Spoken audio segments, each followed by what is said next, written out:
এটাও এগ্রি করবো যে বন্ধুর থেকে কিন্তু পড়াশোনাটা সবসময় বেশি জরুরি।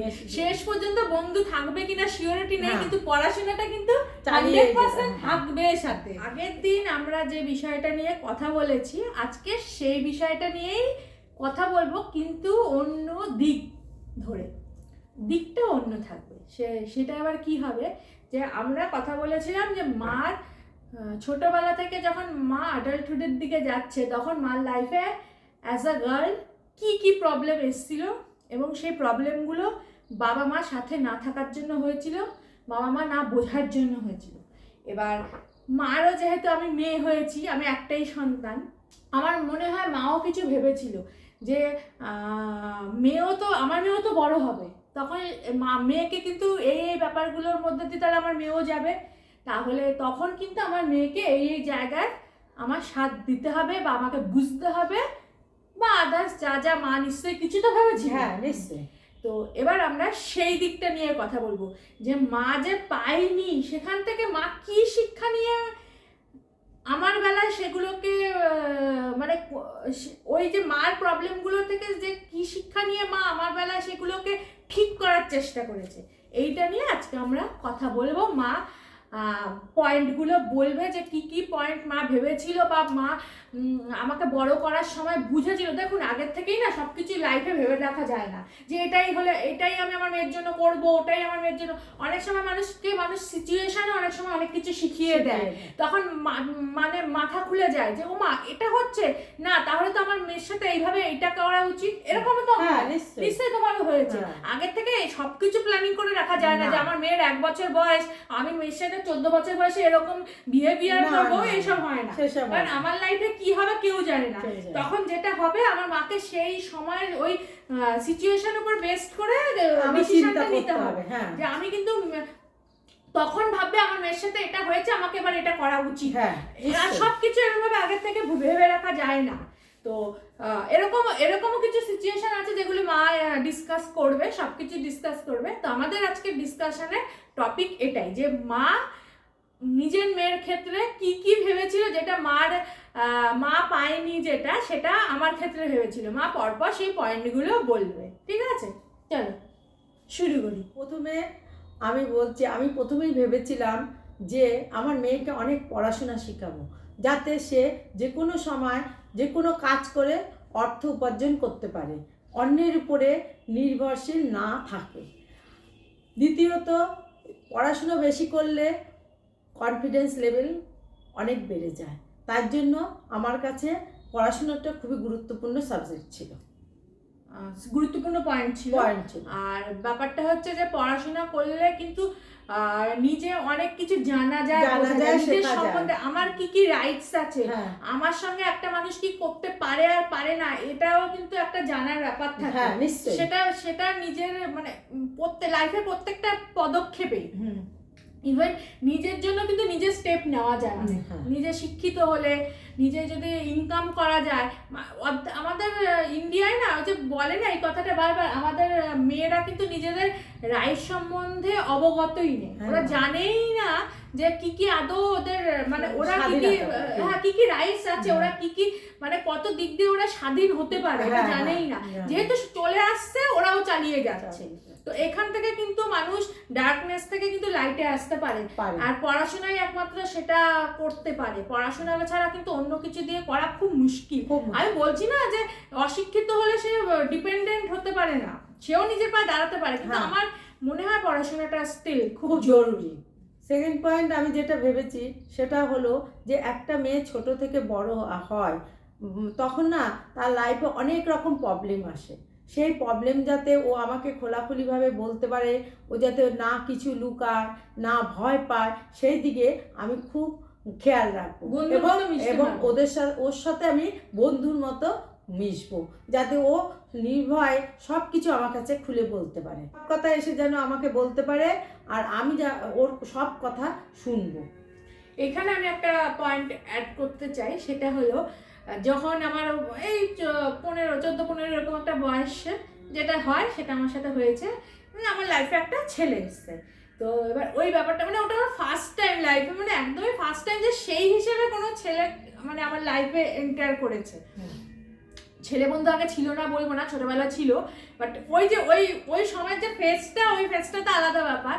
এবার ওই কথাটা কি হচ্ছে, কেন হচ্ছে, কি আমি ফিলিং করছি, এটা তো অনেক কিছু বলার থাকে ওই সময়, একটা নতুন নতুন ফিলিং সব কিছু নিয়ে নতুন নতুন অনেক কিছু বলার থাকে। এবার এইটা বলার জন্য আমি একটা না বাড়িতে এসে স্কুল থেকে মাকে বলছে কি, মা আমার না একটা খুব ইম্পর্টেন্ট কথা আছে, আমার একটা বন্ধুর বাড়িতে যেতে হবে, এরকম ভাবে আমি বেরিয়ে চলে গেছি। এবার বলো মা বাড়িতে কি ভেবেছিল তখন? আমি তখন ভেবেছিলাম যে ও বাইরে কেন যাবে, বন্ধু হোক যেই হোক, আমাকে কেন সে কথাটা বলতে পারবে না, বন্ধুর কাছে যে বলবে। আমি ভেবেছি যে ওর বন্ধু কি আমার থেকে বেশি ভালো সলিউশন করবে, কখনোই না। আমি তখন ওকে বললাম, তুই কেন বন্ধুর কাছে যাবি, তুই যা, তোর সমস্যা সব আমাকে বল, আর বকবো না, আমি কিচ্ছু বলবো না তোকে, আমি তোর সব কথা শুনবো আর বুঝবো এবং তোকে জাজ করবে না, মানে আমাকে জাজ করবে না যে হ্যাঁ তোর এই বয়স, এই সময় তোর পড়াশোনা করার সময়, তুই এখন এইসব কি করছিস, এইসব না। কারণ ওটা লাইফের একটা পার্ট, ন্যাচারাল। হ্যাঁ ন্যাচারাল, ওটা আসবেই, সবার লাইফেই আসে, ওটা নতুন কিছু হয়নি। বুঝে শুনে যদি চলা যায় ওইটা কিন্তু ন্যাচারাল একটা মানে জাস্ট পার্ট অফ লাইফ। হ্যাঁ, এটা লুকানো উচিত না। মা, বিশেষ করে মাদের এই সময় বাচ্চাদেরকে লক্ষ্য রাখা উচিত এবং তাদের সাথে মিশে যাওয়া, বন্ধুর মতো মিশে যাওয়া, বকা না, যে বকা না, এই তুই এটা কেন করছিস, ওই তোর এখন 10 এর পরীক্ষা, তোর 12 এর পরীক্ষা, এইসব না। তখন কি বলা উচিত, আমি যেটা মনে করি যে তুই এটা থাক, তোর বন্ধু তোর সাথে থাক, কিন্তু পড়াশোনাটাও ঠিকমতো, যেটা আমার মা বলেছিল, যে পড়াশোনাটার যেন কোনো ক্ষতি না হয়, তোর পাশে বন্ধু আছে, বন্ধুর মতো থাক, তুই তাকে সারা জীবন পড়াশোনার ক্ষতি করবে। তবে হ্যাঁ, বন্ধুকে ছাড়ার ব্যাপার না, বন্ধুকে ছাড়ার কোনোই ব্যাপার না, কিন্তু বন্ধু যদি ভালো হয় বন্ধুকে রাখো, কিন্তু লাইফে পড়াশোনাটাও যে ইম্পর্টেন্ট দুজনের জন্য সেটাও মাথায় রাখো, যে রেজাল্টটাও কিন্তু জরুরি। হ্যাঁ নিশ্চয়ই, পড়াশোনা না করলে ভবিষ্যতের দুজনেরই পড়াশোনাটা জরুরি, শুধু আমার একা মেয়ে বলে আমার দরকার তার না, সবারই দরকার। ভবিষ্যতের কথা ভেবে, ছেলে একটা মেয়ে দুজনেরই দরকার, ভবিষ্যতের কথা ভেবে সবার পড়াশোনাটা খুব জরুরি। যেরকম পড়াশোনাটা যতটা জরুরি, একটা বন্ধুও জরুরি, সবই জরুরি। কিন্তু আমার যেটা পার্সোনালি মনে হয়, আজকের দিনে দাঁড়িয়ে হয়তো 14 বছর বয়সী বনশ্রী এই কথাটা বলতো না, কিন্তু আজকে দাঁড়িয়ে বলবো বন্ধুর থেকেও পড়াশোনাটা বেশি জরুরি। আজকে আমি বলবো সেটা, 14 বছর বয়সী বনশ্রী এই কথাটা আদৌ বলতো কিনা আমি বলতে পারবো না। তবে হ্যাঁ, এটা আমি একটা জিনিস বুঝেছিলাম যে বন্ধু ঠিক আছে, যে ওই সময় আমি যেইটুকু ওই সময় বুঝেছিলাম যে বন্ধু ঠিক আছে, সবই ঠিক আছে, কিন্তু একটা লাইন আছে যেটা একটা সময়ের আগে ক্রস না করাই ভালো। লাইন মানে কোনো একটা বড় ডিসিশনের কথা বলছি, যেরকম বিয়ে, সোজা সাপটা কথা বলছি। ওই সময় দাঁড়িয়ে এটা আমি ভেবেছিলাম যে না, এত তাড়াতাড়ি কিন্তু ওই লাইনটা ক্রস করার সময় হয়নি, আর হবেও না, ওটার একটা সময় আছে, এইটুকু আমি ভেবেছিলাম। তবে হ্যাঁ, আজকে আমি সেটাও বলবো, আজকে তো আমি সেই ব্যাপারটার সাথে একদমই এগ্রি করব, আর এটাও এগ্রি করব যে বন্ধুর থেকে কিন্তু পড়াশোনাটা সবসময় বেশি জরুরি। শেষ পর্যন্ত বন্ধু থাকবে কিনা সিওরিটি নেই, কিন্তু পড়াশোনাটা কিন্তু 100% থাকবে সাথে, পড়াশোনা কোনোদিন সাথ ছাড়বে না, বন্ধু ছেড়ে দিতে পারে। আর তবে হ্যাঁ, আমার মেয়ে হিসাবে বলছি, ও পড়াশোনায় কোনোদিন ফাঁকি দেয়নি, পড়াশোনাটা সুন্দর মতোই করেছে।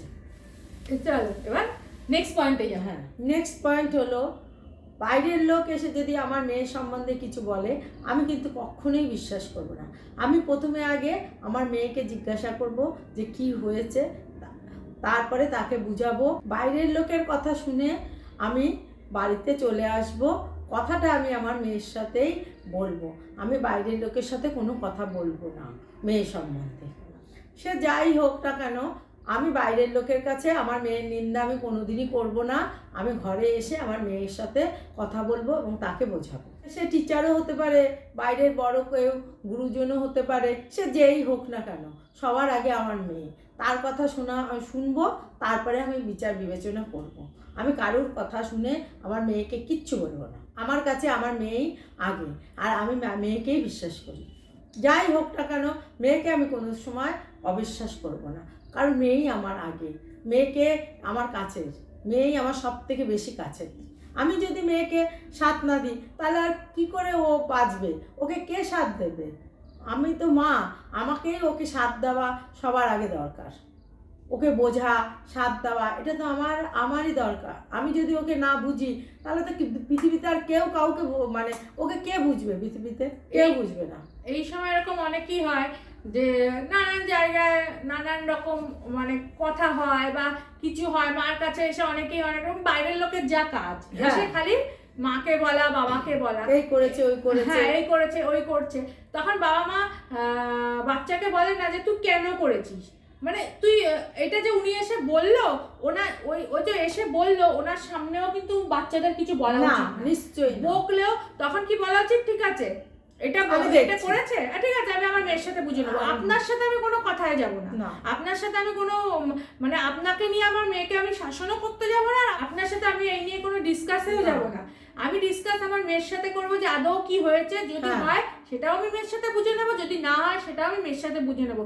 কারণ যা হয়েছে সেটা তো বাবা মা আর মেয়েই বুঝবে, বাইরের লোক শুধু মজাই দেখতে আসবে, কোনো কিছু মানে হেল্প করতে বা কিছু করতে আসবে না। এখানে বাইরের লোক শুধু এন্টারটেইনই করবে আর এন্টারটেইন হতে আসবে, আর এর মাঝখানে কিন্তু আর কিছু করতে ওরা আসবে না, ওরা মানে মজা দেখতে আসবে, সোজা কথা। তো এইখানে উচিত, আর কিছু যদি হয়েও যায় সেটা কিন্তু মেয়েটাই বুঝবে আর তার বাড়ির লোকই বুঝবে। ওর জন্য উচিত, শুধু মেয়ে বলে বলছি না, যে কোনো বাচ্চার এই ছোট থেকে বড় হওয়ার সময়টা, এই সময়টার ক্ষেত্রে মা বাবা কিন্তু একটা বিশাল বড় ইম্পর্টেন্ট রোল প্লে করে বাচ্চাদের জীবনে। মা বাবা যদি সাথে থাকে, বাচ্চাটা কিন্তু অনেক কিছু থেকে অনেক ইজিলি বেরিয়ে আসতে পারে, অনেক ইজিলি বেরিয়ে আসতে পারে। এরকম অনেক সিচুয়েশনেই আমরা পড়ি, ওই সময়টা আমরা পড়েছিলাম, যেখানে বাবা মা যদি সাথে থাকে না, অনেক ইজিলি ব্যাপারগুলোকে ওভারকাম করা যায়। ওই পজিশনটায় না কোনো বাইরের লোক সাথ দিতে পারে না, একমাত্র মা বাবা। আমার মতে বাবার থেকেও মা, আমার ক্ষেত্রে যেটা আমি বলছি, কারোর যদি বাবা সেরকম ফ্রেন্ডলি হয় তো খুবই ভালো কথা। মা যদি সাথে থাকে না, অনেক কিছু অনেক ইজিলি ওভারকাম করে বেরিয়ে আসা যায়, মানুষ ফাঁসে না, বাচ্চাটা ফাঁসে না।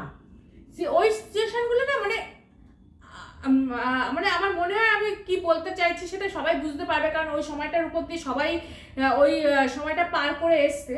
তো মার রোলটা কিন্তু ভাইটাল, বিশাল বড় ভাইটাল।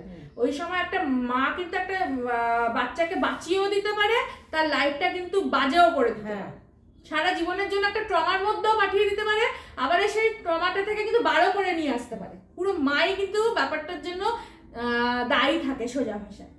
4 নম্বর পয়েন্ট হলো, আমি ছোটবেলা দিয়েই ভেবেছিলাম যে আমার মেয়ের ইচ্ছাকে গুরুত্ব দেব।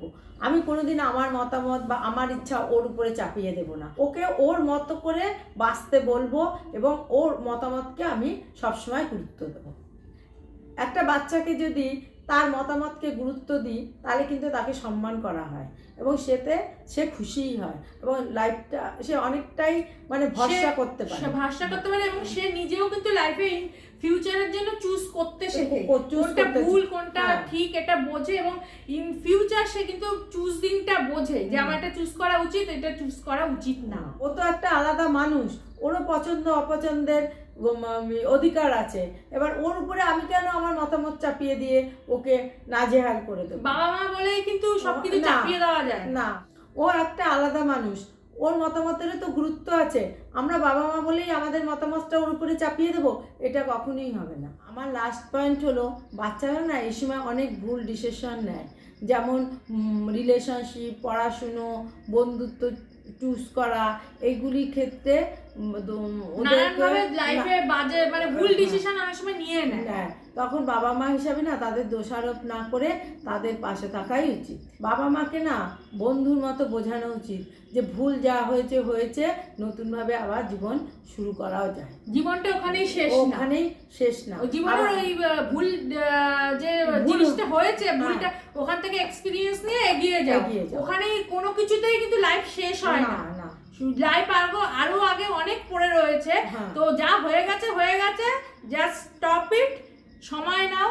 যত কোনো কিছুই একটা ভুল ডিসিশন হয়েছে মানে তার একটা ভুল এক্সপিরিয়েন্সও গেছে, সেই এক্সপিরিয়েন্সের জন্য তাকে একটু সময় দাও, সে বুঝে উঠে দাঁড়া, আবার লাইফে এগিয়ে যা। কোনো কিছুতেই কিন্তু লাইফ শেষ হয় না, সামনে আরো অনেক কিছু আছে, আরো এগিয়ে যাওয়াটাই কিন্তু সবসময় উচিত, আর এটাই বাবা মাকে বোঝানো উচিত। যেটা আমার মনে হয় সেটা হচ্ছে যে এই যে সে যে ভুলটা করেছে, এই ভুলটা করে যে তার একটা সময় লাগছে যে সে মানে ওই জায়গাটাতে ওই সিচুয়েশন থেকে ওভারকাম করবে, সে সেখান থেকে উঠে বললেই তো হবে না আজকে আমার সাথে একটা বাজে ব্যবহার করেছে কালকে সকালে তো উঠেই তো লাইফ নতুন করে শুরু কর, তার তো একটা ফেস থাকে, ওইটা তো ওভারকাম করারও একটা ফেস থাকে। তো সেই সময়টা কিন্তু মা বাবাকে বন্ধুর মতো মিশে বাচ্চাটাকে বোঝা উচিত, সাপোর্ট করা উচিত। এই সময় সবচেয়ে বড় যে ব্যাপারটা হলো বাবা মাকে কিন্তু বাইরের কথা কারুর কথা কান দেওয়া উচিত না, কে কি বলছে বাইরের কারোর কোনো কথা না শুনে বা কিছু না করে বাচ্চাটাকে জাজ করা উচিত না, বাচ্চাটাকে জাজ না করে বাচ্চাটাকে সাথ দেওয়া উচিত সবসময়, যাতে বাচ্চাটাকে বুঝুন নাকি বাচ্চাটাকে জাজ করুন, এটা কিন্তু ঠিক না। ওকে যদি বুঝুন, ওকে ওকে যদি আপনারা বোঝেন তাহলে কিন্তু ওর জন্য ওই ফেসটা ওভারকাম করা অনেক ইজি হয়, কারণ ও জানে দুনিয়া আমার কোনো জায়গায় যাওয়ার থাক না থাক আমার বাবা মার কাছে আমি যেতে পারবো, বাবা মা আমাকে বুঝবে, বাবা মা আমার সাথ দেবে।